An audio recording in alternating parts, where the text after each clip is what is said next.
नमस्कार, मैं doctor Anita Mathur, BSR government arts college Alwar.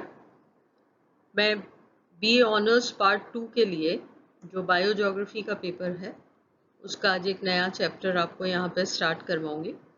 हमने इसके पहले वाले जो 2 बायोम्स के चैप्टर थे उसमें पढ़ा कि बायोम्स क्या हैं, किस प्रकार से और किस आधार पर इसका डिस्ट्रीब्यूशन किया गया।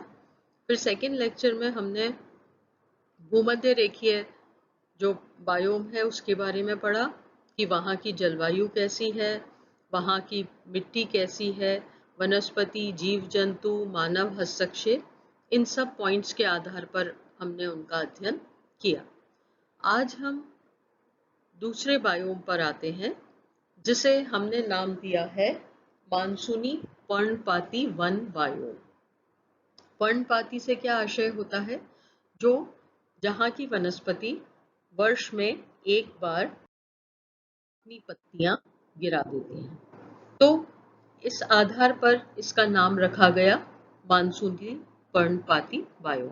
ये वो क्षेत्र है जहाँ पर मानसूनी जलवायु पाई जाती है। तो अगर हम सबसे पहले इसके स्थिति और विस्तार का अध्ययन करें तो हमने ये देखा था कि 0 डिग्री से 10 डिग्री तक भूमध्य रेखीय जलवायु पाई जाती है और उसके बाद 10 डिग्री से 30 डिग्री अक्षांश के मध्य इस प्रकार के मानसूनी प्रदेश पाए जाते हैं जिनका विस्तार दक्षिणी पूर्वी एशिया, उत्तरी ऑस्ट्रेलिया, अफ्रीका के पूर्वी तटीय क्षेत्र और दक्षिणी अमेरिका के उत्तरी तटीय भागों में इसका विस्तार पाया जाता है। इसका सर्वाधिक विस्तार जो है वो भारत में पाया जाता है। आपको इस मानचित्र में जो ग्रीन कलर का भारत नजर आ रहा है वो ये ट्रॉपिकल रेन फॉरेस्ट बायोम है, या जिसे हम कहते हैं मानसूनी जलवायु वाला बायोम है ये। तो ये इसका विस्तार सबसे अधिक भारत में पाया जाता है। फिर भी इसके क्षेत्रों को हम 3 भागों में डिवाइड कर देते हैं। पहला नयनवर्ती प्रदेश के पश्चिमी द्वीप समूह, फिर इंडो मलेशिया क्षेत्र और दक्षिणी और उत्तरी अफ्रीका और उत्तरी ऑस्ट्रेलिया का क्षेत्र। इस मानचित्र में जो भी आपको ये ग्रीन कलर नजर आ रहा है, ब्राइट ग्रीन, ये हमें इस मानसूनी प्रदेश की उपस्थिति के बारे में बता रहा है। ये मैप से आपको बिल्कुल क्लियर हो जाएगा कि इसका विस्तार किन किन क्षेत्रों में पाया जाता है। अब हम इसकी जलवायु की बात करते हैं तो सबसे महत्वपूर्ण बात क्या है कि इस क्षेत्र में सुस्पष्ट दो ऋतुएं पाई जाती हैं। मोटे तौर पे हम ये कह सकते हैं कि एक शुष्क ऋतु होती है और एक आर्द्र ऋतु होती है। तो इस उष्णकटिबंधीय पर्णपाती वन बायोम में आर्द्र और शुष्क 2 स्पष्ट ऋतुएं पाई जाती हैं। भारत तथा उसके समीपी मानसूनी क्षेत्र में मुख्य रूप से 3 ऋतुएं पाई जाती हैं। एक शुष्क और ग्रीष्मकाल होता है, फिर आर्द्र और ग्रीष्मकाल होता है और एक शीतकाल होता है। शुष्क ग्रीष्मकाल है उस समय वहाँ का औसत तापमान 27 के करीब रहता है। 27 डिग्री से 32 डिग्री सेंटीग्रेड हम उसको मान सकते हैं। और मई से जून के मध्य में ये तापमान 38 से 40 सेंटीग्रेड के बीच में रहता है। शुष्क शरद काल का औसत तापमान जो रहता है वो करीब 10 से 27 डिग्री सेंटीग्रेड के मध्य रहता है।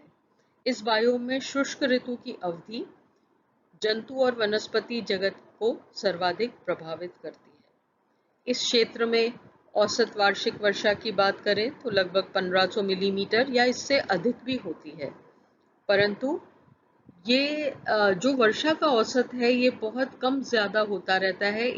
मतलब आप ये मानिए कि 500 मिलीमीटर से लेकर 1500 मिलीमीटर के मध्य इसका डिवीजन रहता है और कुछ क्षेत्र में ये इससे भी कम होती है। वर्षा काल में यहाँ अतिरिक्त जल का बहाव रहता है, परंतु शुष्क ऋतु में जल की न्यूनता आ जाती है क्योंकि इस समय इन शुष्क महीनों में वर्षा की मात्रा नगण्य या 25 मिलीमीटर से भी कम ही पाई जाती है। शुष्क ग्रीष्म काल में वाष्पीकरण सर्वाधिक होता है, जिस कारण मिट्टियों का आवरण जल विहीन हो जाता है। मिट्टी जो होती है उसमें से जितना भी नमी का कंटेंट होता है वो नमी का कंटेंट चला जाता है, बहुत ड्राई हो जाती है मिट्टी, और यहाँ पर जल की जो मात्रा होती है वो बहुत ही ज़्यादा कम हो जाती है। वर्षा इस मौसमी प्रवृत्ति के कारण या अधिकांश वनस्पतियां अपना अपने पत्ते गिरा देती है। उस मौसम में सरवाइव करने के लिए जब वातावरण में नमी की मात्रा कम हो गई, जमीन जो है ऊपर की वो सूखी अवस्था में आ गई, मिट्टी जो है वो सूख गई, तो ऐसी अवस्था में पौधों को, पेड़ों को, वनस्पति को अपने अस्तित्व को बनाए रखने के लिए वो क्या करते हैं कि अपनी पत्तियों को गिरा देते हैं। तो आप ये देखिए कि ये जो मानसूनी जलवायु का क्षेत्र है, ये जो बायोम है, इस बायोम में सुस्पष्ट ऋतुएं मिलती है और एक शुष्क ऋतु भी होती है। और शुष्क ऋतु का सामना करने के लिए, ड्राई क्लाइमेट का सामना करने के लिए यहाँ की जो वनस्पति है वो वर्ष में एक बार अपनी पत्तियों को गिरा देती है, जिससे उनका अस्तित्व जो है वो बचा रहता है। अगर हम यहाँ पादप समुदाय की बात करते हैं तो हमने इसके पहले सदाबहार वर्षा वाले बायोम की बात की थी। अगर हम उससे इसको कंपेयर करें तो यहाँ पर वनस्पति की प्रजातियों की संख्या कंपैरेटिवली कम होती है। क्यों कम होती है? क्योंकि यहाँ पर उनके लिए नमी की मात्रा भी कंपैरेटिवली कम होती है और इसीलिए वनस्पति का घनत्व कम पाया जाता है। अगर इन दोनों को हम कंपेयर करें तो सदाबहार वर्षा वन बायोम की तुलना में यहाँ पर पादपों का घनत्व या सघनता बहुत कम पाई जाती है। यहाँ वृक्षों की ऊंचाई की बात करें तो 12 से 30 मीटर के बीच में होती है और यहाँ पर मुख्य रूप से 2 स्तरों में वनस्पति पाई जाती है। तीसरा स्तर झाड़ियों और चौथा स्तर धरातलीय शाकीय पौधों का होता है। अधिकांश वृक्ष पर्णपाती होते हैं, मतलब वर्ष में एक बार अपनी पत्तियों को गिरा देते हैं। इन वृक्षों के तने मोटे, छाल खुरदुरी और मोटी होती है। इन वृक्षों की पत्तियों का आकार वही होता है जो वर्षा काल में सर्वाधिक नमी को सहन कर सकता है और शुष्क काल में नमी की न्यूनता होने पर ये पत्तियां छोटी और कड़ी हो जाती हैं और शुष्कता का मुकाबला कर सकती हैं। यहाँ पर बांस भी बहुतायत से पाए जाते हैं। इसके अलावा वृक्ष, झाड़ियाँ और घासें होती है। यहाँ पे जो घास होती है वो उसकी लाइफ कम होती है। जब नमी की मात्रा उसको उपयुक्त मिलती है तो घास की मात्रा और क्षेत्र बढ़ जाता है, परंतु नमी कम होने के साथ ही वो जो घास है वो खत्म हो जाती है। और यहाँ पर वनों के काटने के कारण अगर हम वर्तमान समय में बात करें तो ये वो क्षेत्र है जहाँ जनसंख्या का घनत्व अधिक है और इसीलिए यहाँ पर बहुत तेजी से वन का ह्रास हो रहा है या वनों को काटा जा रहा है। पॉपुलेशन डेंसिटी अधिक होने के कारण मानव अपनी आवश्यकताओं को पूरा करने के लिए बड़ी मात्रा में यहाँ पर वनस्पति के आवरण को हटाता जा रहा है।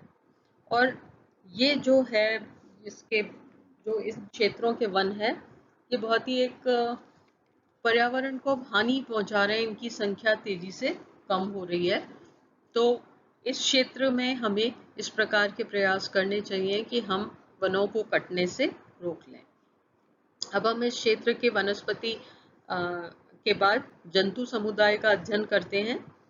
तो यहाँ पर वनस्पतियों की कम प्रजातियां हैं, उसी तरह जंतुओं की भी कम प्रजातियां पाई जाती है और मौसम की प्रवृत्ति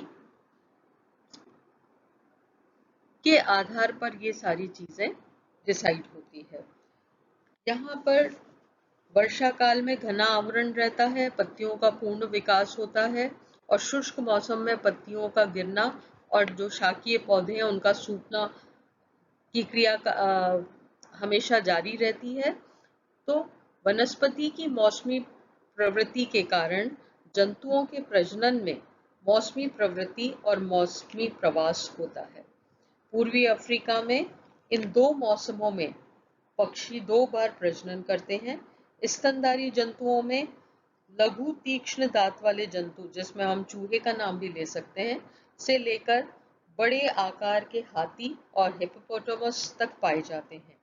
रेप्टाइल्स मतलब जो रेंगने वाले जीव होते हैं।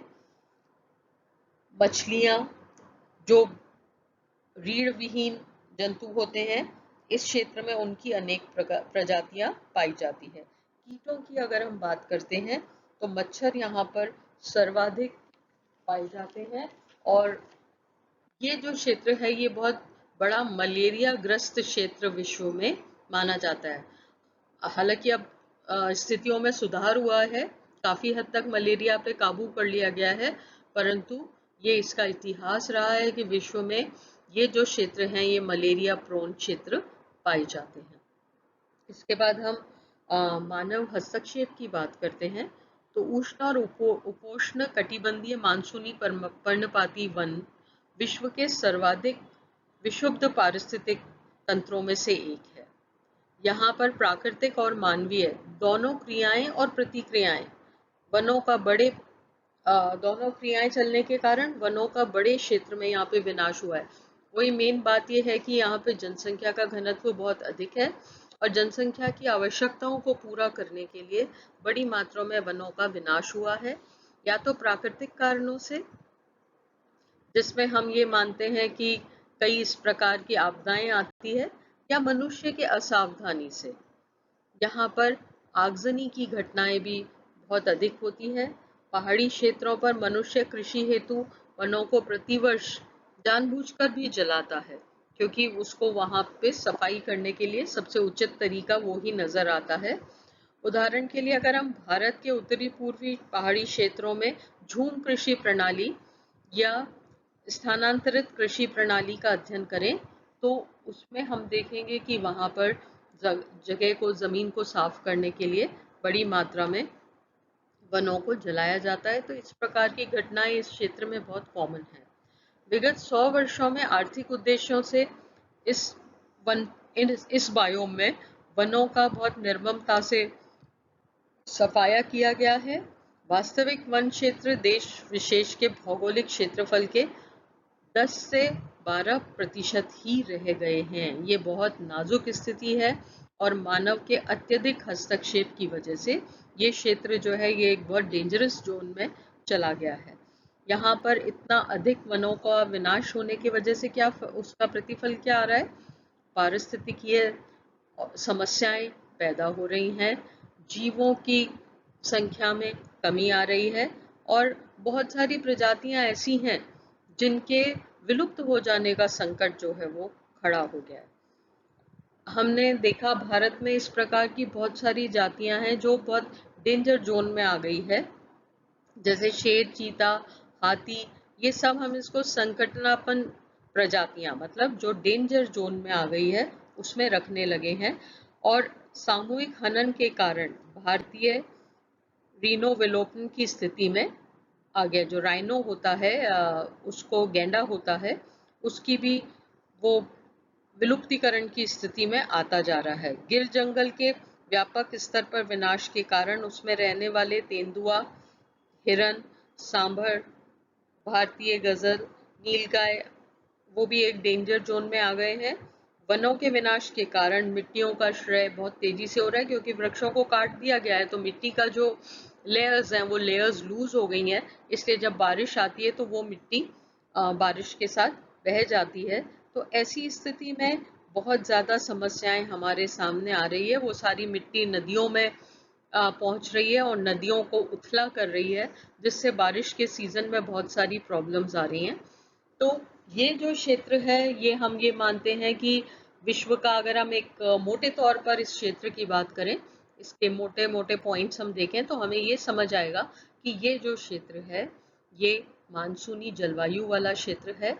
और ये जो इसका जो विस्तार हमें देखने को मिल रहा है, अगर हम इस मानचित्र में देखें तो जो ग्रीन कलर आप देख रहे हो उसमें ये ट्रॉपिकल रेन फॉरेस्ट या मानसूनी पर्णपाती बायोम की स्थिति आपको मिलेगी। और ये वो क्षेत्र हैं जहाँ पे जनसंख्या का घनत्व विश्व में अधिक माना जाता है और मानव हस्तक्षेप की मात्रा और अन्य बायोम्स की तुलना में यहाँ पर ज़्यादा पाई जाती है। तो ये हमने आज इसको ख़त्म कर लिया है इस टॉपिक को। कल हम अगले लेक्चर में हमारा जो अगला बायोम है सवाना क्षेत्र, उसकी चर्चा करेंगे। Thank you.